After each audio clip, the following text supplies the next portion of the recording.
심혈과 쓰시고 저 십자가 높이 돌리사 그 아픔을 참았네. 오 사랑의 예수님 내 맘을 공명이라 곧 들어와 나와 동거하며 내 생명이 되소서. 때로는 우리 인생은 죄공로를 모르고 그 쓸쓸한 사막 가운데 늘 헤매고 다녔네. 오 사랑의 예수님 내 맘을 공명이라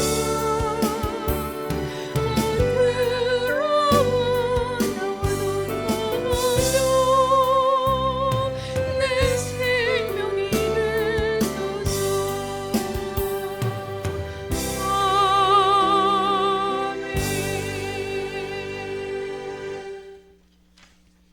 오늘은 통일 찬송가 336장, 새 찬송가 278장 여러 해 동안 죽떠나 이 찬양입니다. 이 찬양은 노버트 로우리라는 분이 이렇게 작사 작곡을 했습니다. 그래서 미국 펜실베니아주에서 태어나셨고 침례교회 목사님이셨고 찬송 작가이시고 어렸을 때 회심한 후에 예수를 믿게 된 후 목사가 되기로 결심을 합니다. 그리고 버크넬 대학을 우등으로 졸업을 하고 그 다음에 1845년 목사 안수를 받습니다. 그리고 1875년에 부르크 대학에서 신학 박사 학위를 받아요. 그리고 나서 그는 1875년 그때부터 하나님 부르는 그날까지, 그러니까 생명이 다하는 날까지 뉴저지의 플레인필드에 있는 파크 아베뉴 침례교에서 목사님으로 심의를 합니다. 그리고 목사가 되신 후에 펜실베니아, 브루클린, 루이스버그 등 그런 등에서 사역을 합니다. 그러면서 모교인 버크넬 대학에서 교수님으로 또 이렇게 선생님으로 이렇게 학생들을 이렇게 지도합니다. 그 후에 여러 교회에서 목회를 하면서요, 40대가 될 무렵부터 이렇게 찬송가를 만들기 시작해요. 그리고 그는 전문적인 음악 교육을 받은 적도 없어요. 특히 그의 찬송곡은 그 당시에 남북 전쟁의 여파로 여러 면에서 40세 이전에 작사 작곡을 해본 적도 전혀 없었지만 참으로 아름답고 영감 넘치는 찬송가를 많이 이분이 남겨놓습니다. 로버트 도우리 목사는 전문 음악가는 아니라겠어요. 그는 찬송가 이렇게 작사보다는 설교가로 알려지기를 원했다고 말을 했어요. 그런데 전문적인 찬송가 작가도 아닌 그가 지은 찬송들이 모두 주옥 같은 걸작들이 많아요. 그래서 지금까지 널리 애창되고 있어요. 그래서 그는 브루클린에서 목회를 하고 있는 동안에 찬송가를 작곡하는데 깊은 관심을 또한 지니게 됩니다. 그리고 나서 1868년에 윌리엄 B. 브래드베리 후임으로 비글로우 앤드 메인 출판사의 주일학교 찬송가 편집자가 됩니다. 그리고 그는 윌리엄 B. 브래드버리와 주일학교 복음 성가집을 공동으로 이렇게 편집을 해서 큰 센세이션을 일으켜요.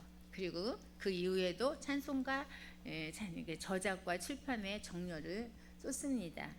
이 찬송은 19세기 미국 개혁 교도들에게 널리 애창돼 회개하는 찬송이에요. 이거 여러 해 동안 주를 떠나 세상 연락 즐겼잖아요. 그리고 어떻게 해요? 죄 가운데 빠졌다가 주님의 은혜도 잊어버렸어. 그랬는데 사랑의 주님, 내가 이제 마음 엽니다. 회개한다 이거 아니에요? 곧 들어가니 내 생명을 건져주세요. 이런 가사 내용이잖아요. 그래서 이게 회개 찬송인데요. 그러면 탕자 생각이 나죠. 누가복음에 17장에 나오는 우리 찬송가에만 아픔을 겪고 있던 미국인에게 위로와 기쁨을 주었던 것으로 널리 알려진 찬송입니다. 그는 매우 많은 저서, 책도 출간을 했어요. 대표적인 저서는 행복한 목소리 1865년에 출간했고 빛나는 보화, 찬송집으로는 반가운 소식, 찬송의 샘, 우리의 즐거운 호산나 이런 것이 있고, 그의 작시나 작곡한 거 찬송으로는 울어도 못하네, 그게 343장, 이게 통일찬송가. 또 여기 보면 무덤에 머물러, 이 곡도 있어요. 그 다음에 주의 음성을 내가 들으니, 그리고요 또 이 눈에 아무 증거 아니 배워도, 이 곡도 그분이 한 거예요. 그리고 주 사랑하는 자, 이 곡도 그거고요. 그다음에 나의 갈 길 다가도록 예수 인도하시니, 이 곡도 그거예요. 그리고 또 나 위하여 십자가에 중한 고통 받으사, 이 곡도 그거고요. 그리고 전성을 향해 가는 성도들아, 이것도 그거예요. 그러니요, 얼마나 우리가 유명하게 아는 곡들이, 잘 불려진 곡들이 이분이 지은 거니 얼마나 감회가스럽고 정말 감사하잖아요. 이분이 없었으면 우리가 이렇게 부를 수 있겠어요. 여러분 잘 부르는 봐요. 나의 죄를 씻기는 예수의 피밖에 없네, 이 곡도 그분이 한 거예요. 통일찬송가 150장, 또 통일찬송가 184장, 또 통일찬송가 249장, 통일찬송가 336장, 오늘 찬송 들었죠. 여러 해 동안 죽더나, 그 다음에 343장 울어도 못하네, 또 네 눈에 아무 증거 아니 보여도 344장, 356장 성자의 귀한 몸, 401장 천성을 향해 가는 성도들아, 또 403장 무덤 나 위하여 십자가에, 434장 나의 갈 길을 다가도록, 500장 주음성의 연은, 이렇게 11곡을 이렇게 통일 찬송에 실려 있어요. 11곡이나. 그렇습니다. 그래서 이 찬송가는 누가복음 15장에 나오는 탕자의 비유를 바탕으로 해서 작시된 곡이에요. 그래서 타락을 하죠, 탕자가. 그리고 세상에서 방황을 하다가 회개하고 주님께로 돌아오는 모습을 그리고 있습니다. 예수를 믿었던 신자들도 타락하지요. 그랬다가 그 믿음을 회복하게 되었을 때 감격하여 부르는 찬송이기도 하지요. 회개에 아무리 고통이 따른다 해도 우리는 회개해야 될 줄 믿습니다. 그래서 신앙의 길에 들어섰다가 일시적으로 타락한 신자를 위한 훌륭한 회개 찬송이 바로 오늘 여러 해 동안 죽더나 이 찬양이에요. 여러분 방학하면 안 됩니다. 어떤 분들 뭐 때문에 방학한다고 맨날 그러죠. 저 조금 쉬었다 나올게요. 방학하면 절대 안 돼요. 한번 방학하면요 계속 끝까지 방학하시는 분이 많아. 안 나와. 일주일만 한 달만 하다 1년이 되고 2년이 되고, 정말 사연도 구구절절한데, 아니 처음엔 한 주만 안 하겠는데 하다 보니 2주도 되고 3주도 되고 한 달 되고 1년 되더라고요. 그러더라고요. 그러니까 방학하면 안 됩니다. 성경적인 배경이 누가복음 15장 21절입니다. 아들이 가로되 아버지여 내가 하늘과 아버지께 죄를 얻었사오니 지금부터는 아버지의 아들이라 일컬음을 감당치 못하겠나이다. 이 말씀을 비유로 여기 토대로 해서 이 찬양을 불려주면 됩니다. 그리고 아버지의 곁을 떠나 방탕한 생활을 한 탕자는 아버지의 용서를 구할 수가 없었어요. 그러나 아버지는 용서하셨고 달려가서 그 탕자를 친히 안아주면 어떻겠습니까? 반지도 껴주고 옷도 깨끗이 갈아입히고, 그다음 짐승도 잡아서 어떻게 잔치까지 벌여줬어요. 성경 본문에 나오는 탕자는 아버지의 재산을 가지고 나가서 모두 탕진하고 굶주림과 수치를 당합니다. 그래도 다행스러운 거는 그가 늦게나마 자신의 잘못을 뉘우치고 아버지 품으로 돌아왔다는 것이 중요한 거예요. 그에게 늘 필요한 것도 바로 이러한 회개. 우리들에게도 또 필요한 것이 뭐예요? 회개입니다. 우리가 바로 다윗처럼 바로바로 회개할 때 하나님께서 큰 복을 주시고 항상 그러잖아요. 그래서 회개하지 않으면 바늘도둑이 소도둑 된다고 점점 쌓이는 것 같아요. 하루하루. 그러니까 우리가 조그만 거 할 때마다 매일매일 저녁에 어떻게 합니까? 잠자리 들기 전에 회개의 기도를 하고 아침에는 감사의 기도. 하루를 또 선물을 주셨잖아요. 밤새 안녕이라고. 어떻게 하나님께 불려갔으면 어떡할 뻔했어. 그러니까 회개를 하고 가야 될 것 같아요. 우편강도가 왜 천국에 갔어요? 회개하고 하나님을 영접해서 갔잖아요. 우리 잘 믿다고 회개 않고 지옥 가면 안 되니까 우리도 밤새 안녕하면 안 되니까 회개를 늘 입에 달고 생각하면서 저녁에 물론 하시겠지만 그래야 될 것 같습니다. 그래서 자, 당신 자신이 누구인지, 그리스도가 누구인지 알고 그리스도를 영접하는지, 아니면 세상도 아직 흉악한 죄의 세상에서 우리가 빠져 있는지, 아직도 그리스도를 영접하지 않았다면 이렇게 기도해야 될 수 있어요. 여기 찬양에도 후렴에 나오죠. 오 사랑의 예수님, 내 마음을 곧엽니다. 곧 들어와 나와 동거하며 내 생명이 되소서. 이래야 될 줄 믿습니다. 그래서 이 찬송은 열어였던 주님을 떠났다는 것이 뭐예요? 예수 그리스도를 믿다가 떠났다, 이것도 있겠지만 아예 주님을 모르는 상태로 지난 것도 있다, 이렇게 말할 수 있어요. 우리 가정으로. 그러면 인생은 원래 주님께로부터 나온 것입니다. 주를 모르면서 산다는 것은 곧 주를 떠나 있는다는 거잖아요. 그리고 주님을 떠나 세상과 벗되는 것은 하나님과 원수된다고 야고보서 4장 4절에 말씀했어요. 우리는 하나님과 인간은 처음부터 원수였었어요. 다시 말해 죄가 하나님과 인간 사이를 가로막았기 때문입니다. 그러한 상태가 주님을 떠나 상태예요. 그리고 이 세상에 오신 사랑의 예수님이 저와 여러분에게 들어오심으로 그 새 생명 안에서 다시 주와 함께 있게 된다는 겁니다. 그래서 우리가 성경에 나온 부자와 거지 나사로의 비유에서 한 부자는 날마다 어떻게 했어요? 호화를 연락하였고 그 결과 그는 죽은 후에 음부에서 심한 고통을 당했다고 누가복음 16장 19절에 31절에 나오죠. 그렇지, 세상 연락만 그렇게 흥청망청 이렇게 세상에 빠져서 놀면 안 돼요. 그렇죠? 우리가 항상 유턴을 해야 돼. 그렇게 가슴 얼른 그래야 될 줄 믿습니다. 그래서 오늘은 열흘 동안 주떠나 이 찬양을 한번 선곡해 봤어요. 우리가 한번 초심으로 돌아가자는 마음으로, 또 처음에 첫사랑을 한번 회복하자는 마음으로 이 찬양을 선곡해 봤습니다. 여러분, 지난주에 신학이 무엇인가의 선악에 대한 개론을 우리가 들어봤다면, 오늘은 신학에는 그러면 어떠한 것들이 있는지 분류에 대해서 오늘은 생각해 보려고 합니다. 그래서 신학은 이렇게 연구 대상과 관점에 따라서 여러 가지 종류로 나뉘어요. 그래서 주로 분류하는 걸 보면 첫 번째 성서신학, 두 번째 역사신학, 세 번째 조직신학, 네 번째 실천신학으로 이렇게 또 분류를 할 수 있죠. 그리고 나서 특정한 교파나 현대적인 우리 이슈들이 있죠. 그에 따라 개신교 신학이라는 걸 또 분류할 수 있고, 우리 캐톨릭 신학 또한 역사 신학적 분류로 보면 교부 신학이라는 게 있고요, 증세 신학이 있고 중세 신학, 그다음에 개혁 신학. 개혁 신학 들어보셨을 거예요. 우리 개혁파야 뭐 이런 말 하죠. 그리고 그다음에 상황 신학에 보면 여성 신학이 있고요, 해방 신학, 이런 것들로 세분화되어서 나눌 수가 있어요. 그러면 주요 신학 분야에는 성서신학과 역사신학, 조직신학, 실천신학이 있다겠죠.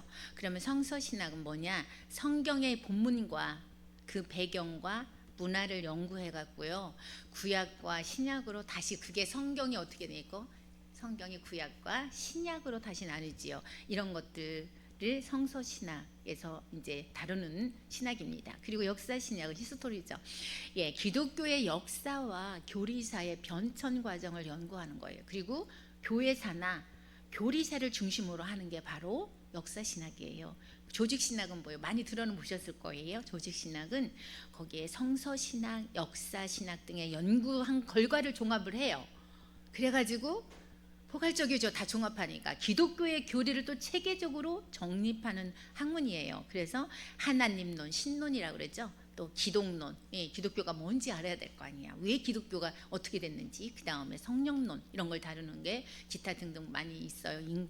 그리고 인간론 뭐 해갖고 구원론, 종말론 해가지고 있습니다. 이런 것들을 다루는 게 조직신학입니다.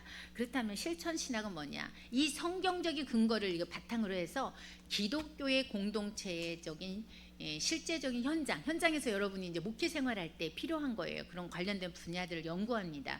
그리고 목회학 등이 거기 포함되죠. 예배학, 설교학, 이런 것들이 포함돼요. 그럼 여러분한테 제일 필요한 게 우선은 실천 신학이겠죠. 예, 그렇습니다. 그러면 교파별 시대별로 분류해 볼까요? 어떤 것들이 신학이 있는지 교파에 따른 분류를 본다면 개신교 신학이 있고요. 로마 캐톨릭 신학, 정교회 신학, 성교회, 성공회 들어보셨죠? 예, 그런 신학들로 나눌 수가 있어요. 또 그럼 시대에 따라 또 본다면 교부 신학이라는 게 있고 중세 신학, 개혁 신학, 현대 신학 등으로 이렇게 구분을 합니다. 그렇다면 주제별이나 이슈별로 분류를 해보자면 아까도 전자에 말씀드린 상황 신학이 있는데 거기에는 뭐가 들어가느냐? 정치 신학, 흑인 신학, 민중 신학, 여성 신학, 또 특정 사회적인 상황과 이슈를 신학적으로 탐구하는 분야들이 여기에 속합니다.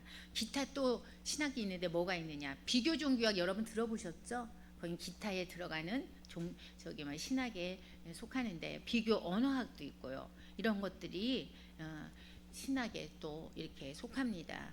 시대별을 교파별로 이런 그런 곳에 속하고요. 그다음에 신학을 방법에 따른 분류를 본다면 여러분 주경 신학이라는 게 있어요.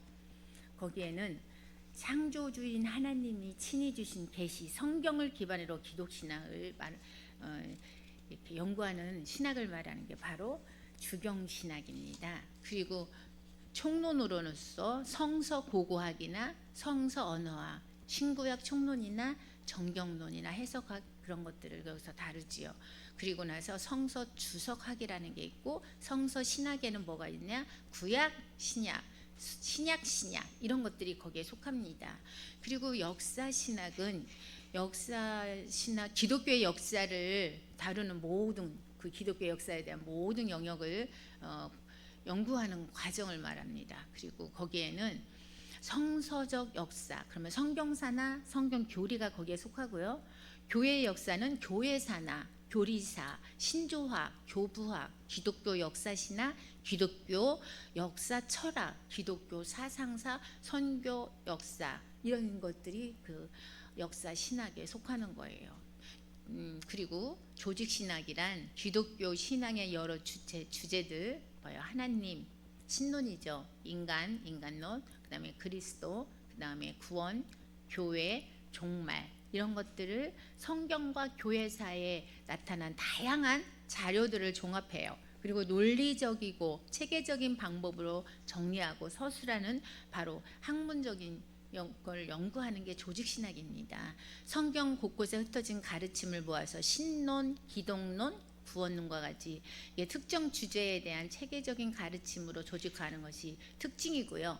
그 다음에 신앙의 깊은 이해와 기독교 신앙을 설명하고 또 변증하는 데 도움을 주는 신학이 바로 조직신학입니다. 그래서 조직신학은 성경이 가르치는 하나님에 대하여 조직된 제시를 시도하는 학문이다 이거예요. 그래서 성서신학과 역사신학이 이것을 제공한 자료를 종합해요. 그러니까 조직신학 안에 성서신학과 역사신학이 포함되는 거지요. 그거를 더 알면 여기 할 때 조직신학 공부할 때 더 좋고 어차피 포함되어 있으니까 공부를 해야 되고 그 다음에 성경의 교리를 체계적이고 전체적으로 제시하는 학문이라는 거지요. 그래서 2단과 세속화된 신학에 하나님의 말씀을 바로 이해해야 2단에 우리가 안 빠지고 3단에 안 빠집니다. 우리는 1단으로 가야 돼요. 그렇죠? 그래서 기독교 진리를 옹호하고 효과 있게 전파하기 위해서 신학 체계가 확립돼야 하는 이런 의미에서 조직 신학을 꼭 공부하셔야 된다는 거예요. 그게 필요해요. 조직 신학의 특징을 보면 성경의 다양한 가르침을 특정 주제별로 모아서 하나의 체계로 만든 거예요. 그리고 성경 전체 그리고 교회사 속의 신조나 신앙 또한 선조들의 고백 그런 것들을 이렇게 폭넓은 자료를 바탕으로 이루어진 게 특징이라는 거고 그 다음에 각 주제에 대한 교리를 세 번째는 명확하고 논리적으로 서술하는 거고 신앙에 대한 깊은 이해를 도와주는 게 바로 조직 신학이에요. 우리가 신앙에 깊이 들어가고 싶다 그러면 뭐를 알아야 돼? 조직 신학을 알아야 된다는 거겠죠. 예, 깊이 있는 내가 신앙으로 들어갈 때는 그 다음에 신론 주요 연구하는 과제가 뭐냐? 신론 하나님에 대한 학문이죠. 두 번째 기독론은 뭐예요? 그리스도에 대한 학문 그걸 연구하는 거고 세 번째 인간론은 뭐예요? 인간에 대한 우리 인간에 대한 학문이요. 그걸 연구하는 거예요. 구원론 네 번째는 뭐예요? 구원에 대한 학문이죠. 그리고 다섯 번째는 교회론이 있지요. 그럼 교회론은 교회에 대한 연구를 하는 학문이고, 종말론은 기독교 종말에 대한 학문을 연구하는 겁니다. 그래서 이런 것들이 주요 연구하는 학문이 바로 조직신학입니다. 그럼 그것도 거기에 속할 수 있어요. 세분화하면 들어갑니다. 거기에 세분화해서 뭐 성령론이 해서 많이 세분화를 해요. 7가지로 기초적인 건 7가지인데 그 중에 세분화해서 9가지, 10가지도 하시는데, 서론부터 시작하면 거의 이제 조직신학 서론부터 시작해서 들어가시면 한 10가지, 약 10여 가지가 됩니다. 예. 그 나누는 사람에 따라 틀리게, 나는 이거 귀신론까지 들어가서 하겠다면 그거 하는 거고. 예. 그 다음에 조직신학이 왜 필요해서 공부를 하는지. 왜요?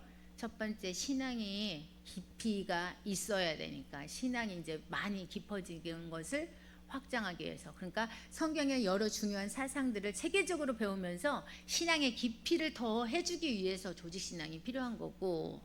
그러니까 목사님이 신앙이 깊어야 뭘 저기 성도들한테 설교도 하고 그러는, 목사님이 깊이가 없으면, 성도들이 더 깊으면, 요즘 성도들은 귀가 이렇게 많이 커져 있어요. 많이 듣고 잘못된 것도 물론 듣지만 그걸 걸를 필터링이 좀 있으면 좋겠죠. 걸르는 필터링. 그런데 그게 분별의 은사라고 그러죠. 분별의 은사가 없으면 무조건 다 받아들이면 안 돼. 근데 잘못 받아들여가지고 이단이 될 때도 있어요. 뭐 구원받고를 잘못해가고 어떤 사람이 그거 좋더라. 구원받고는 들으면 안 돼. 그 잘못해갖고 또 그래가지고 그거를 내가 이렇게 분별할 줄 알아야 되는데 못 하시는 분들은 이렇게 돼가고 귀만 커져서 뭐가 어떠냐 뭐더냐 그러다 보면 2단 3단 된단 말이에요. 우리는 1단으로 가야 돼요. 그래서 우리 신앙의 깊이를 더하려면 어떻게 조직신앙을 배워야 된다는 거고요. 그 다음에 2단에 대항하려면 뭐예요? 내가 알아야지. 뭔가를 그쪽에서 당신 몇 월 며칠 날 구원받았어?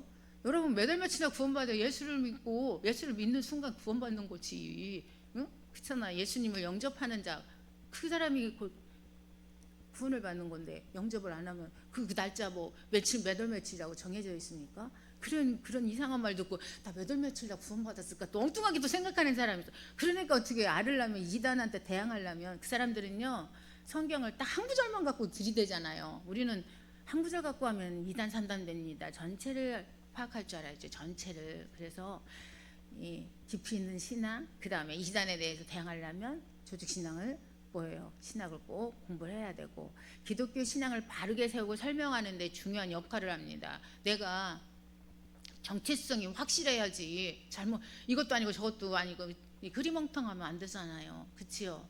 예, 이것도 좋고 저것도 좋고 그러다 보니까 WCC 그렇게 돼가지고 다원 종교론이 해갖고 막 거기에도 천국이 있네 뭐가 있네 하고 이렇게 떠들잖아. 그러면 안 되잖아요. 천국은 오직 기독교 하나님을 믿어야지만 가는 거지. 뭘 믿는다고 갑니까? 다른 종교를 뭐 하면 또 뭐 폄하하네 할까 말을 못하는데 어쨌거나 우리는 예수를 믿어야 갑니다. 언니? 예, 그렇습니다. 그리고 전통적인 교리를 현대적인 맥락에서 재해석하고 적용하며 신앙 공동체 유익을 줄 수 있기 때문에 조직 신학을 공부해야 된다는 거예요. 조직 신학은 뭐라고 했어요? 하나님을 연구하는 거예요.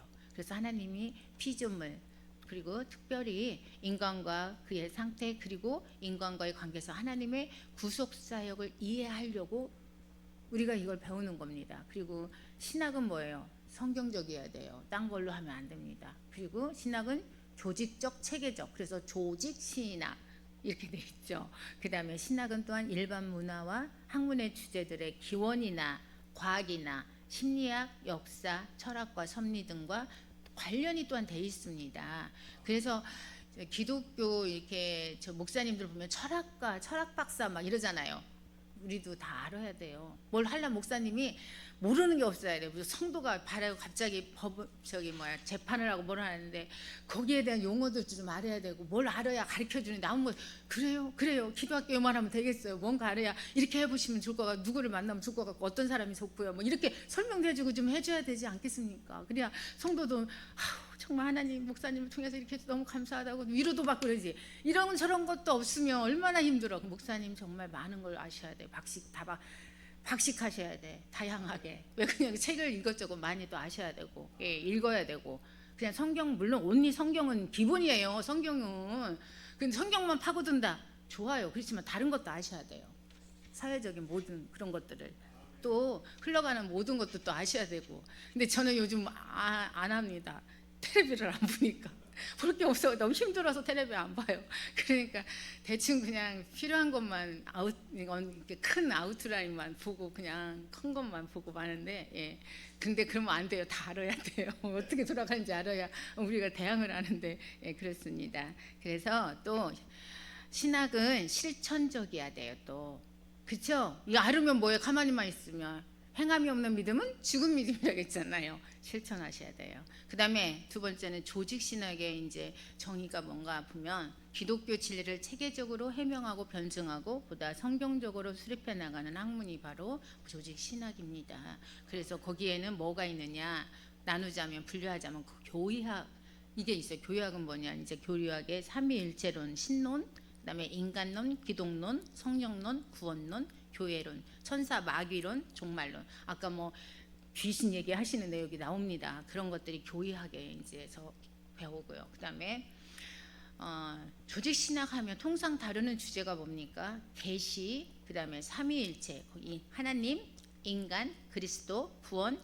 교회, 종말. 그래서 거의 7가지를 크게 다룹니다. 그래서 서론해서 신론, 인간론, 기독론, 구원론, 교회론, 종말론 해서 7가지로 7부분으로 나눠서 설명을 하지요. 그리고 실천 신학은요, 다른 분야의 신학이 이론적으로 제시하는 학문적 결과를요 실제 생활에 적용하는 그 학문이에요. 그래서 목회 신학이 그 근저가 되는데, 목회나 이게 설교, 예배, 교회를 이제 운영하다 보면 교회법이 있어요. 그리고 또 선교도 나가죠. 선교에 대한 거, 교회 교육학 등을 이렇게 실천 신학에서 배우게 됩니다.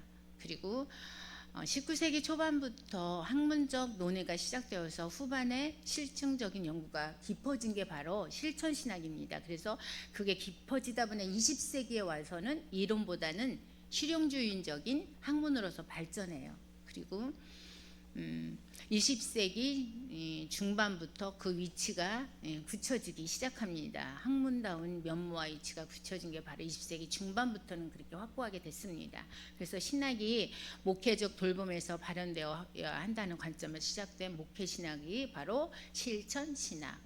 그리고 예배학은요 뭐냐 하면 기독교 예배의 본질과 형식과 역사적인 발전, 신학적인 의미, 그리고 적용을 연구하는 학문이 바로 예배학입니다. 그러니까 예배의 모든 요소가 거기 배우는 게 예배학인데, 거기에는 설교도 있고 기도, 그 다음에 성례하는 거 있죠. 그런 것들, 학습 세례나 이런 것들, 그 다음 신학적으로 이해하고 원리를 세우는 학문이 바로 예배학에서 배우고요. 전례학이라고 종종 이렇게 말하기도 합니다. 그리고 설교학은요, 기독교의 설교를 이론적으로 실천적으로 연구하는 신학의 한 분야가 바로 설교학입니다. 그래서 설교학은 이 성경 말씀을 해석하고 이렇게 모든 교인들에게 이제 효과적으로 전달하기 방법을 다루는 학문입니다. 그래서 설교의 신학적인 근거나 내용 구성, 전달 방식 등을 어떻게 해야 설교가 잘할 수 있고 어떻게 쏙쏙 집어넣을 수 있나, 이런 것들 체계적으로 연구하고 공부하는 게 바로 설교학입니다. 그리고 나서 전도학, 선교학이 있어요. 그럼 전도, 선교학은 이론과 실제를 연구하는 학문인데 주로 기독교 우리 분야에서 사용이 되는데, 전도는 복음을 전파하는 행위를 말하죠. 그리고 헬라어 유앙겔리온이라고 들어보셨을 거예요. 거기에서 유래된 말입니다. 기쁜 소식을 전한다는 뜻을 갖고 있어요. 그래서 전도학은 복음을 어떻게 효과적으로 전할 수 있는지에 대한 다양한 방법과 훈련을 또 하는 그런 공부, 그게 바로 전도학, 선교학이라고 볼 수 있습니다. 그럼 목회학은 뭐냐? 목회학은 복음의 진리를 우리 모든 신자들의 생활에 실제로 적용하도록 돕는 기독교 신학의 한 분야를 말하는데, 거기에는 설교나 교육, 신방, 교회의 실제적인 기능을 목양적 관점에서 연구하고, 그 다음에 목회자가 성도를 돌보는 전반적인 활동에 대한 신학적인 모든 것들을 어떻게 해요? 알려주고 배우고 연구하는 그 신학이 바로 목회학입니다. 그리고 상담학이라는 게 여러분 많이 들어보셨을 거예요.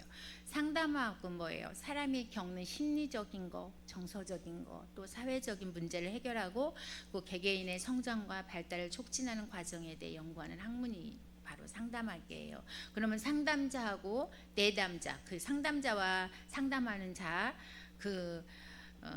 상호작용을 통해서 문제를 해결하고 성장을 돕는 역할을 할 수 있는 게 바로 상담학이고요. 교회 행정학이라는 게 있어요. 여러분 들어보셨을지 모르는데 교회도 잘 돌아가야 교회가 이렇게 끝까지 있지, 안 그러면 어떻게 해요? 행정을 좀 알아야 되겠죠. 그래서 행정학은 교회의 목적을 달성하기 위해서 인적이나 물적 자원을 효율적으로 동원을 하고 관리하는 거. 관리가 잘 돼야 교회가 잘 운영돼서 발전을 하지, 관리가 안 되면 얼마나 교회 쑥대밭이 되잖아요. 그래서 그런 걸 다루는 학문입니다. 그래서 교회의 전반적인 사역을 조직하고 관리하는 기술로 교인들의 공동체 형성과 성장을 어떻게 하면 잘 다루고 이렇게 교회가 발전해 갈 수 있는지, 이런 것들을 또 배울 수 있는 게 교회 행정학입니다. 그리고 기독교 교육학, 이런 것이 있어요. 이거는 기독교 신앙과 가치를 바탕으로 인간의 전인적 성장을 추구하는 학문을 기독교 교육학이라고 하는데요. 단순히 교리를 가르치는 것을 넘어서 신앙 안에서 올바른 가치관과 세계관을 형성하고 여러분 삶의 모든 영역에서 기독교적인 삶을 살아갈 수 있도록 돕는 것을 목표로 하는 교육입니다. 그래서 교회나 가정이나 학교 등 다양한 현장에서 이루어지고요. 그 다음에 기독교에 강조점을 둔다면 신앙적인 내용을 하겠죠. 신학적인 거나. 그렇지만 교육에 강조점을 준다면 또 틀려요. 어떤 거에? 교육학적 방법론에 초점을 맞춰서 이렇게 여러분에게 공부를 하고 지도하는 게 바로 기독교 교육학입니다. 시대에 따르는 거를 한번 분류해 볼까요? 신학에 어떤 것이 있는지. 첫 번째, 교부신학이라는 게 있어요. 교부신학은요, 초기 기독교 시대의 교부라고 불리는 신학자들이 남긴 사상이나 또 작품을 연구하는 신학이에요. 그래서 초대교회 때 교부들이 믿었어요. 그걸 갖고, 믿는 걸 갖고 가르쳤던 거 있잖아요. 그것을 연구하는 신학이 바로 교부신학이에요. 그래서 보편적으로 그게 뭐냐, 쉽게 말하면 교회의 신학을 말한 교회 신학. 예. 그래서 이단에 맞서갖고 교회의 정통 교리를 수호하고 발전시킨 교부들의 가르침을 연구하는 거고, 신앙의 기초를 그다음에 다진 고대 교회 문화를 이렇게 포함하는데, 가톨릭 교회의 정통 교리를 유지하고 옹호하며 심화하기 위한 관점에서 이렇게 교부들의 사상이나 그들의 신학을 연구하는 대상, 이런 걸 바로 교부 신학이라고 합니다. 그래서 교부 신학은 고유한 이론적 특성을 지니고요. 그리고 교의 신학과도 깊이 연관이 있는 신학이 바로 교부 신학이에요. 그리고 중세 신학이라는 게 두 번째는 주로 중세 유럽에서 발달한 기독교 신학으로 스콜라 신학이라고도 하는데요.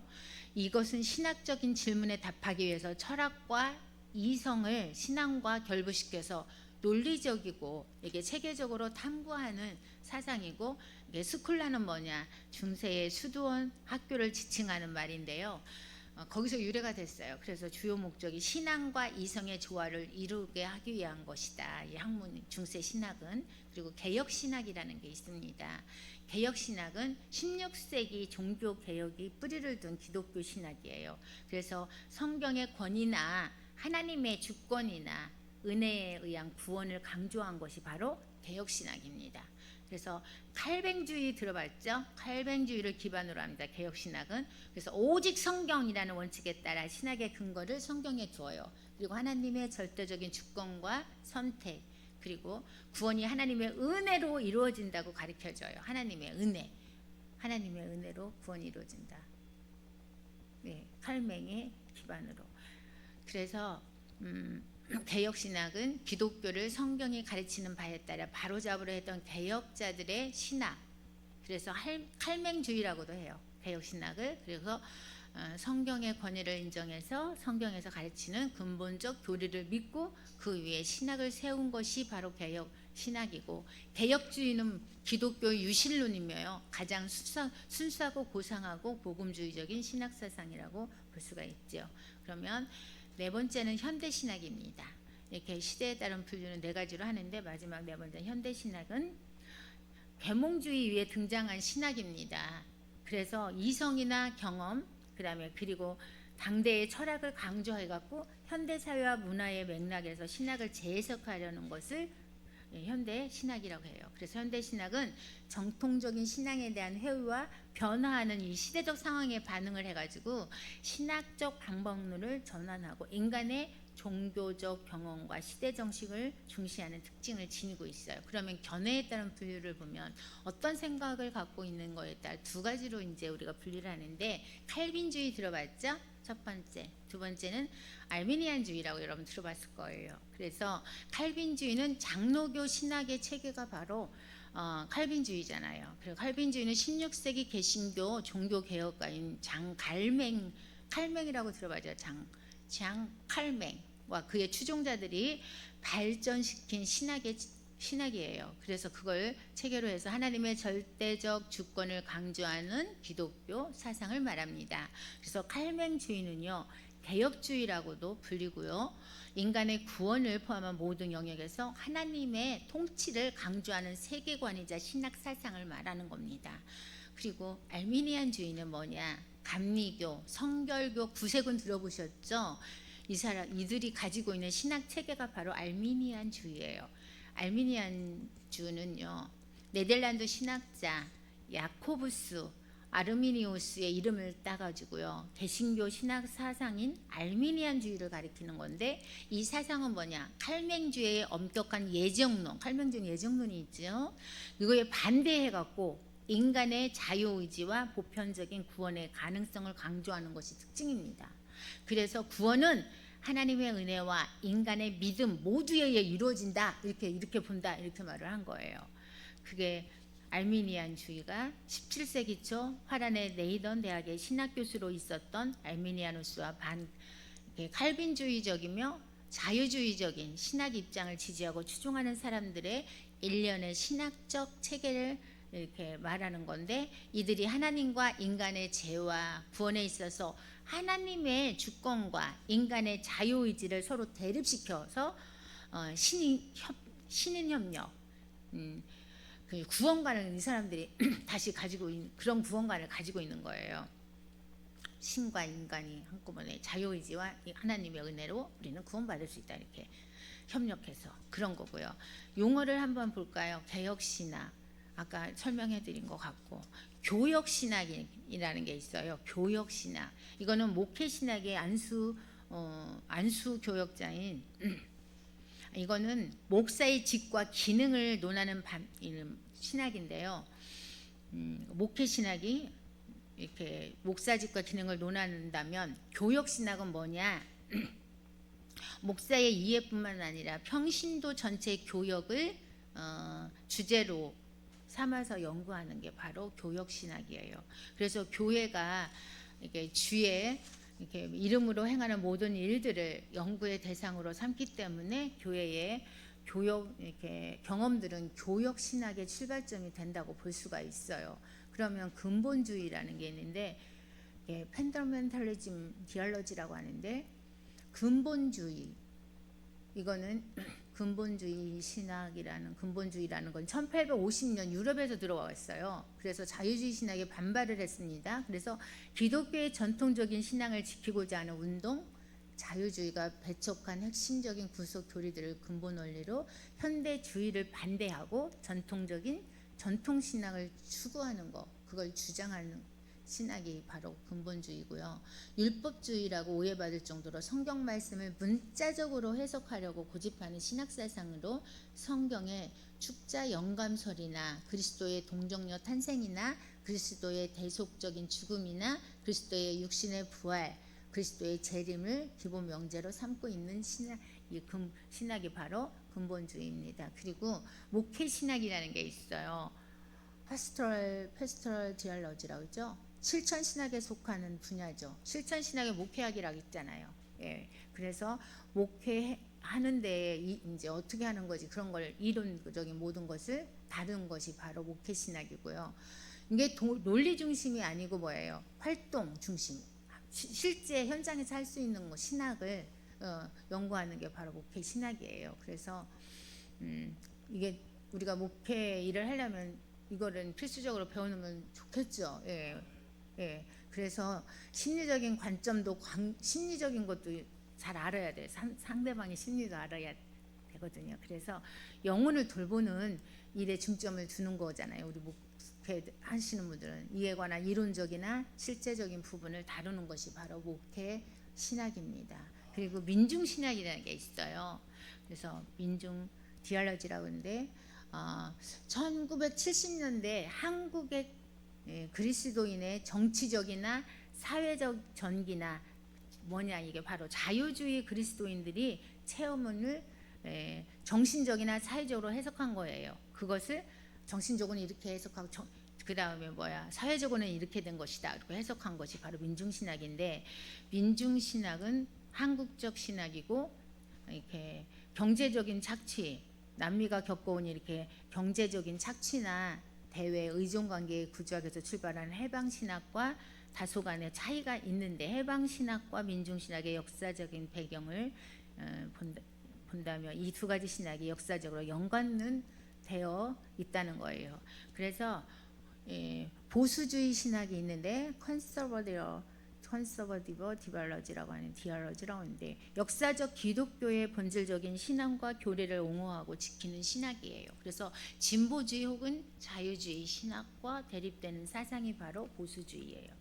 그래서 보수파다, 합동파다, 무슨 개혁파다, 무슨 파다 막 얘기를 하잖아요. 그러나 이것은 사고의 경향일 뿐이에요. 정확하게 규정된 어떤 내용을 가리키는 것은 아닙니다. 그래서 보수주의 신학 안에는 여러 가지 유형의 신학이 있는데, 복음주의나 근본주의나 개혁주의 혹은 칼빈주의가 다 거기에 포함된다는 겁니다. 그리고 복고신학이라는 게 있어요. 이것은 19세기 중엽 독일에서 자유주의 신학의 역사 비평학적 경향에 반대해갖고 전통주의적인 성경 영감서를 옹호하고 신조주의적 입장을 고수하려던 보수적 신학을 말하는 게 복고 신학이다. 그 다음에 복음주의 신학이라는 게 있어요. 이거는 근본주의는 교회는 거룩하고 세상은 악하다고 이렇게 성속 이원론을 주장하고 지나치게 영혼 구원과 개인 신앙생활에 치우치게 되자 이것을 보완하려고 나타난 게 복음주의 운동이 일어난 겁니다. 그래서 성경의 권위를 인정하고 성경에서 가르치는 근본적인 교리를 믿고 그 위에 신학을 세운다는 것이 바로 개혁주의 신학이고요. 그리고 그 본질은 개혁주의 신학과 본질은 같아요. 이게 복음주의가. 그런데 드러남에 있어서는 소극적이고 내면화된 경향이 있는 신학이 바로 복음주의 신학이다, 이렇게 보시면 됩니다. 성경 신학이 있어요.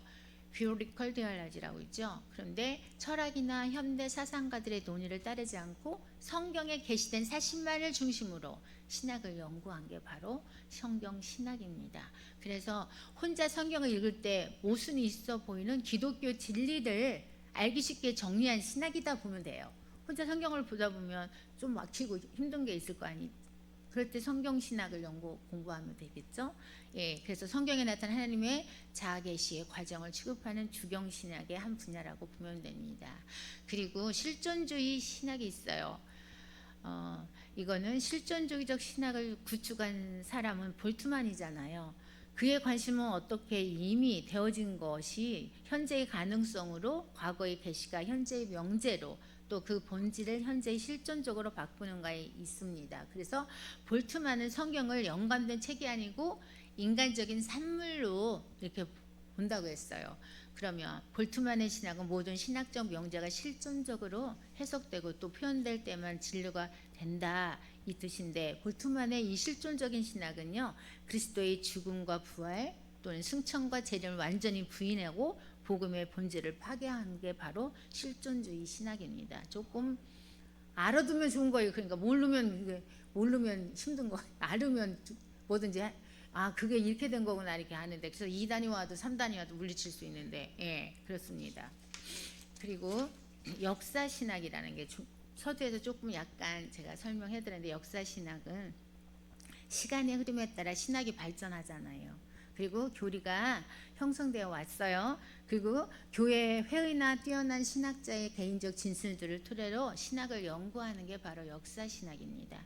그리스도교 신학의 역사성이나 그리스도교의 역사적 연구에 주안점을 두는 신학의 한 분야입니다. 그래서 성서학, 조직신학 또는 교의학이라고 그러죠. 조직신학 아니고 교의학이라고 하는데 실천 신학 등과 비견이 되는데 오늘날에는 교회사나 교리사와 거의 같은 뜻으로 쓰이는 게 바로 역사 신학입니다.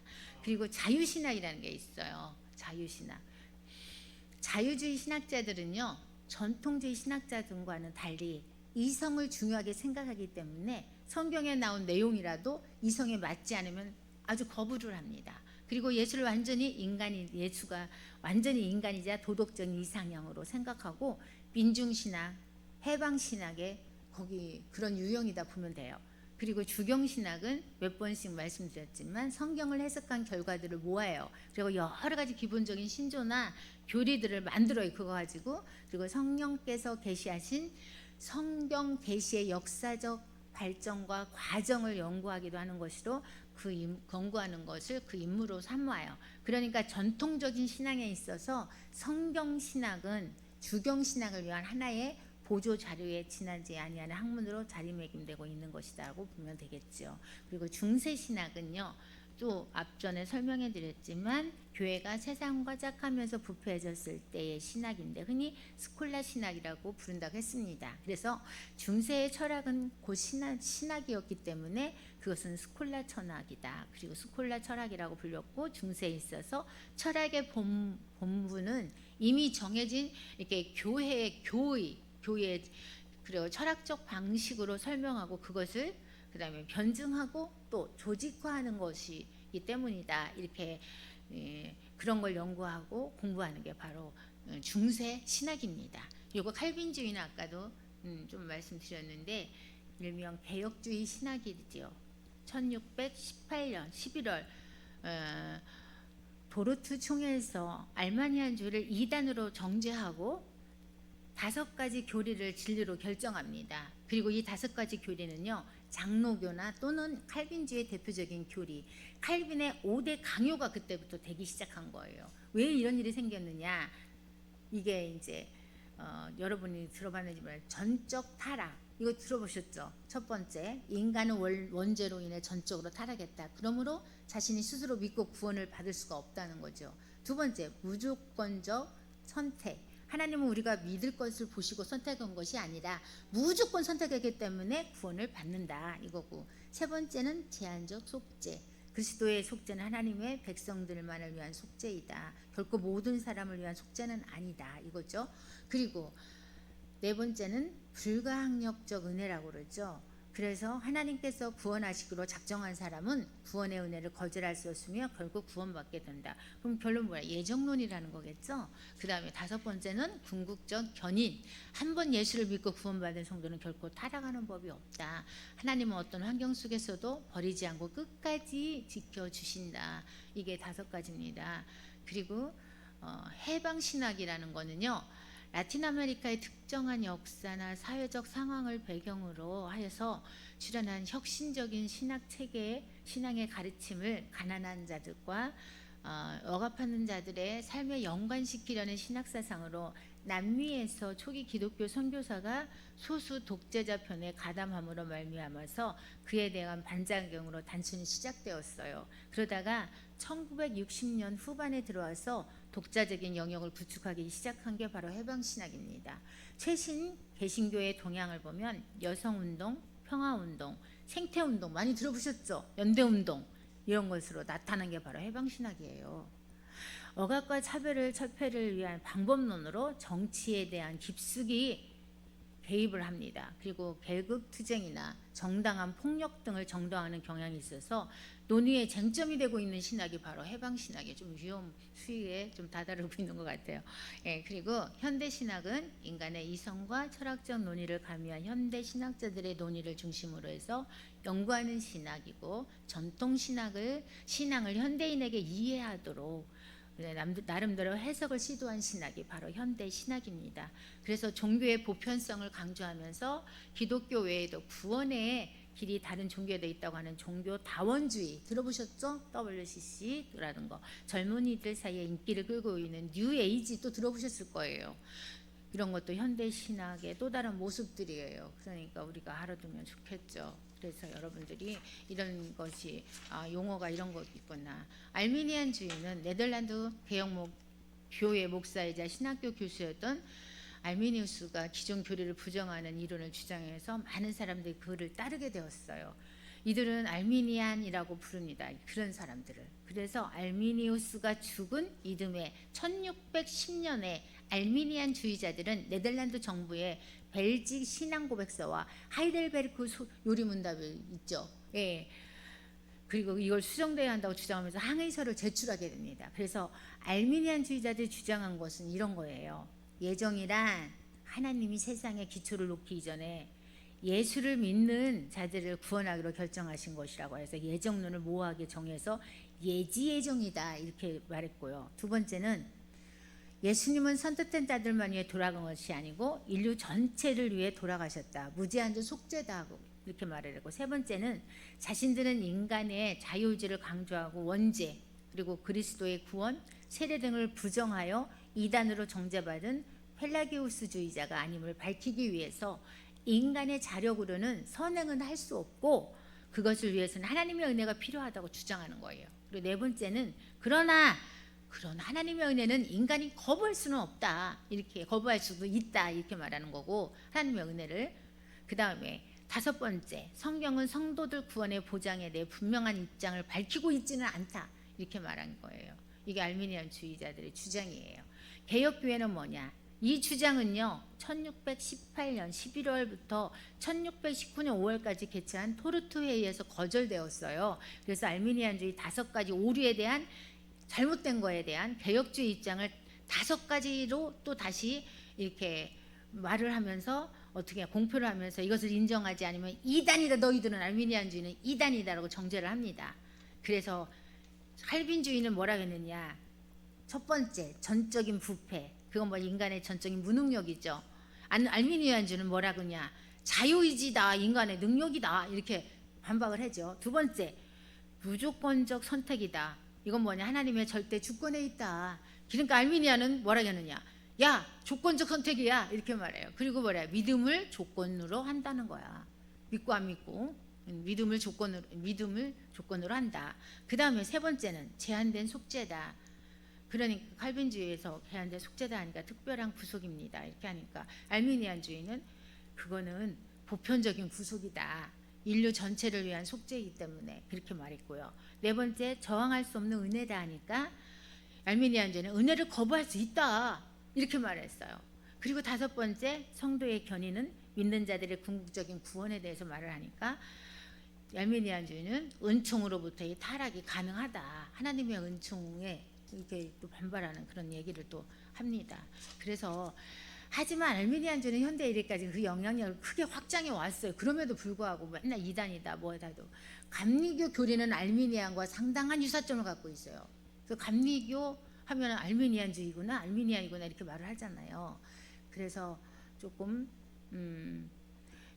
칼빈주의하고 웨슬리안 알미니안주의하고의 또 차이점을 보면 전적인 부패는 웨슬리안 알미니안주의는 또 인간의 부분적 타락이다.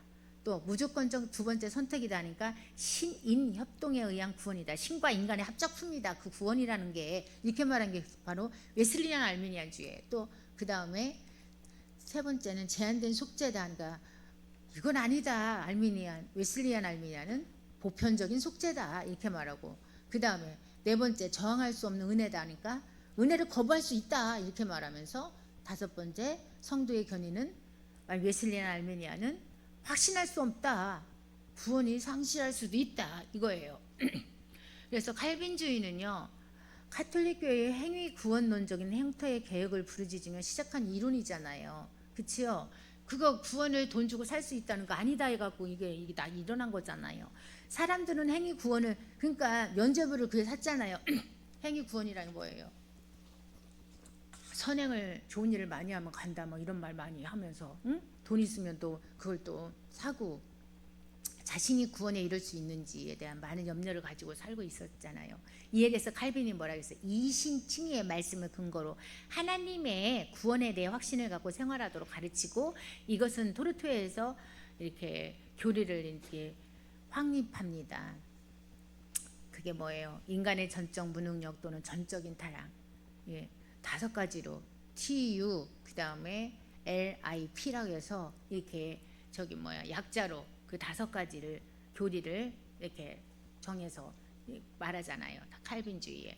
그래서 칼빈주의는 아담의 타락으로 인해 사람이 하나님을 알아가고 선을 행할 능력이 없다고 말을 합니다. 그러나 하나님의 특별한 선택이 바로 은총이잖아요. 그래서 하나님을 알아가는 지혜를 성령을 통해 주시고, 그러한 자들만을 위해서 십자가의 대속의 피를 흘리셨고, 선택받은 자는 하나님의 은혜를 거부할 수 없게 된다. 그리고 그 선택받은 자는 하나님께서 끝까지 견인하셔가지고 성화로 나아가게 된다는 것입니다. 그래서 칼빈주의는요, 논리적으로 정확하고 성경적으로 입증이 됩니다. 그러나 몇 가지 의문점을 발생시켜요. 그래서 인간의 자유의지와 죄의 책임, 인간의 방종 등의 문제가 그런 것들인데요. 칼빈주의는 하나님의 절대 주권을 강조하다 보니까 인간의 자유의지 부분이 불명확하거나 매우 약화시킨 결과 죄를 지은 인간의 책임이 하나님께 돌아가는 모순에 부딪히게 됩니다. 그래서 인간이 타락하여서 선을 행할 능력이 없으니까 당연히 악을 행한다 이거예요. 그것이 왜 인간의 책임이냐 이거야.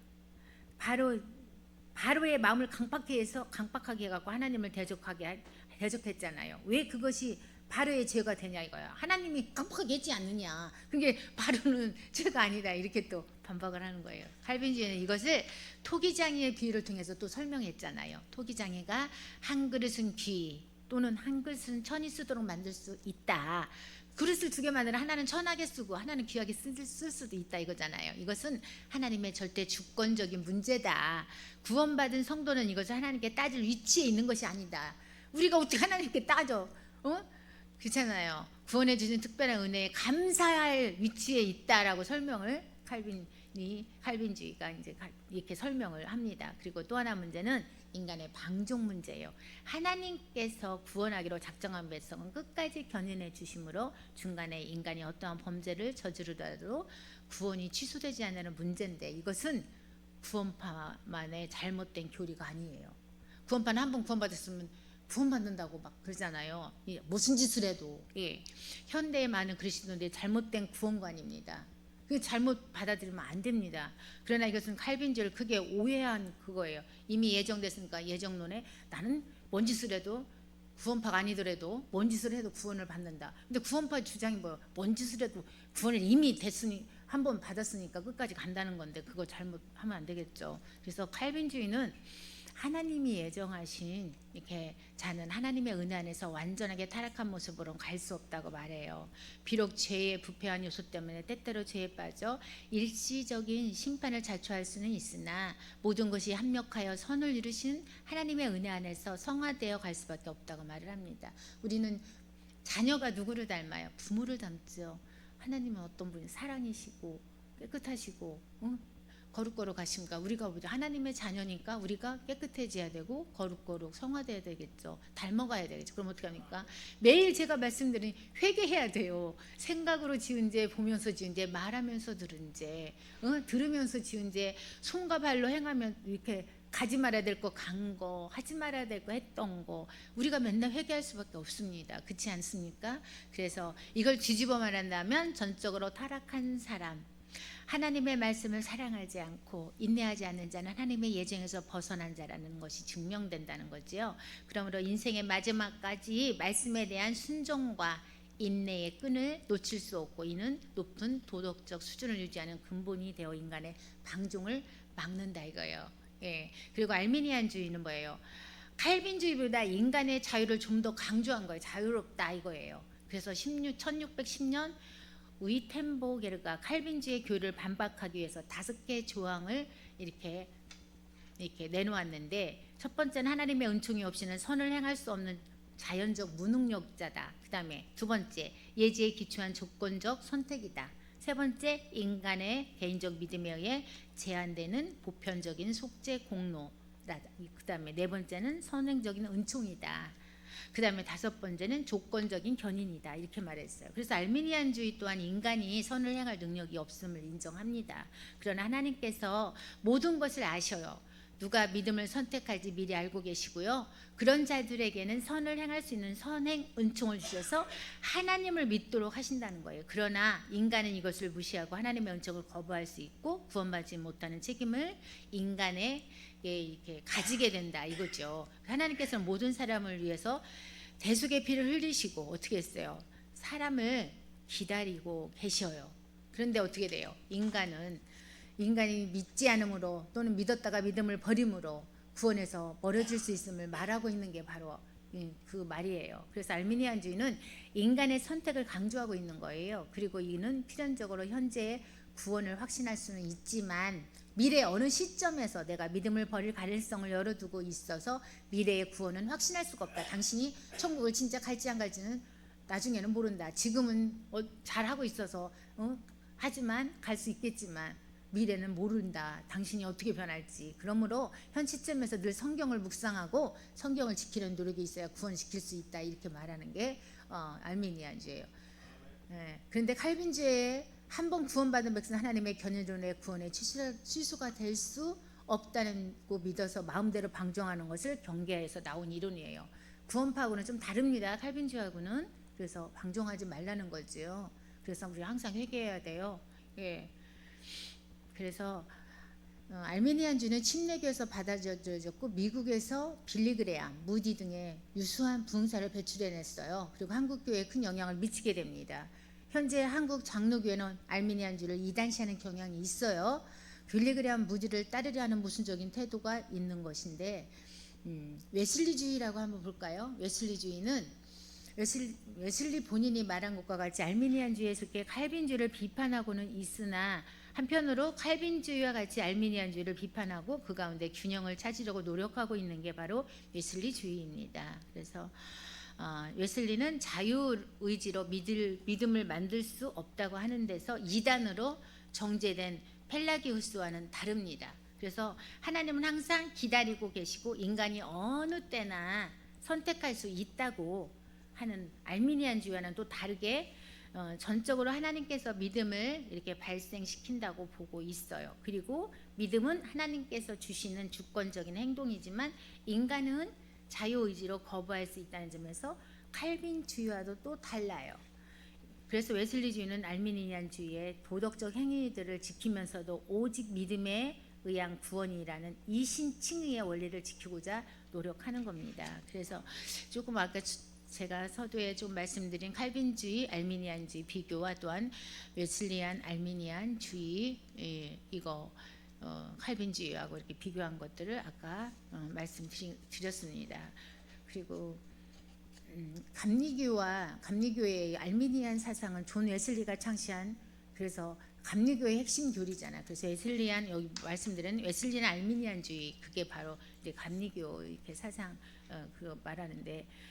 인간의 자유의지와 신앙의 주체적인 선택을 강조하는 아르미니안주의에 기반을 한 게 바로 웨슬리가 창시한 감리교의 핵심 교리인데 이것은 칼뱅주의 예정론을 반대하고요. 모든 사람이 구원을 받을 수 있는 기회가 주어지고 성화를 통한 거룩한 삶을 추구하는 신학적인 특징을 갖고 있어요. 그래서 감리교 알미니안주의에 대한 특징을 네 가지로 본다면 첫 번째는 인간의 자유의지예요. 인간이 신의 은혜를 받아들이거나 거부할 수 있는 자유의지를 가지고 있다고 본다. 이것을 통해서 주체적으로 신앙을 선택하고 따를 수 있다고 강조합니다. 두 번째는 조건적인 구원이라는 거죠. 구원은 무조건적인 예정이 아니라 인간의 신앙의 응답과 순종에 따라 조건적으로 주어진다고 본다. 이렇게 해요. 하지만 이러한 성도 행위는 전적으로 하나님의 은혜로 말미암은 것이라고 본다. 이렇게 말하면서 그 다음에 세 번째 성화를 강조합니다. 구원받은 성도가 일상생활에서 거룩하고 성결한 삶을 살아가는 것을 강조하는 거예요. 그리고 이를 통해서 하나님과 더 가까워질 수 있다고 믿는 겁니다. 그리고 네 번째는 교파적인 영향인데 감리교뿐만 아니라 성결교나 구세군이나 오순절교회 등도 감리교회에게 알미니안적 색채를 받아들여서 발전한 형태의 교리라고 할 수가 있습니다. 예, 그래서 어쨌거나 침례교 알미니아는 이렇게 침례 교단 내에서 알미니오스 신학을 따르는 신학적 경향을 이렇게 의미하는 거라고 말씀드릴 수가 있고요. 예, 그래서 침례 교단은 칼빈주의와 알미니안주의 두 가지 신학적 전통이 모두 존재한다고 보면 됩니다. 그래서 알미니안주의는 인간의 자유의지와 신앙적 주체성을 강조하는 특징이 있다, 이렇게 아시면 돼요. 그래서 오늘은 이렇게 여러 가지 신학의 어떤 신학을 분류하고 또 어떤 종류들이 있었는지 또 용어가 이런 것들이 뭘까 또 궁금한 것들을 좀 알아보는 시간을 가졌습니다. 오늘 여기까지 하겠습니다. 감사합니다.